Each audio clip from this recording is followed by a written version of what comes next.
Hello, good morning. आम्ही morning वॉकला गेलो आहे आणि इशू आमच्यासोबत आलेली नाही, याचं होतच नाही. सावीला खूप आनंद होतो ती घरी आली की आज काकी आल्यात त्याच्यासोबत. मग काय आमचा आनंद डबल होतो. कोणीतरी आणखी आलं की तिला खूप माणसं हवी असतात. देन आज सिम्पल अशी माझ्या स्टाईलने मुळ्याची भाजी बनवायची ठरवलं. काही लागत नाही जास्त. तेल गरम करायचं, जिरे मोहरी मिरची कढीपत्ता आणि कांदा टाकायचा. थोडासा परतला की त्याच्यात मुळा ॲड करायचा. तोही थोडासा परतून घेतला की हळद टाकायची आणि वाफेवरती शिजवून घ्यायचा. मस्त अशी मुळ्याची भाजी सिंपल पद्धतीने तयार होते. आज आमरस केलेला. आमरस का आमच्यासाठी रोजचं आहे. सावी टोमॅटो खाऊ घालते मला आणि अशी मज्जा पण करते, मध्ये मध्ये भाऊ करते. आणि हे सायकल का थांबवलीस म्हणून माझ्याकडे बघत होती. ह्यासाठी आम्ही थांबलेलो इथे.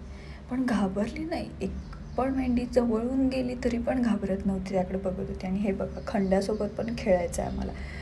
आणि रात्री मस्त अशी भाकरी आणि माझी फेवरेट पोकळ्याची भाजी खाल्ली. छान होता आजचा दिवसही. भेटू नेक्स्ट ब्लॉगमध्ये. बाय.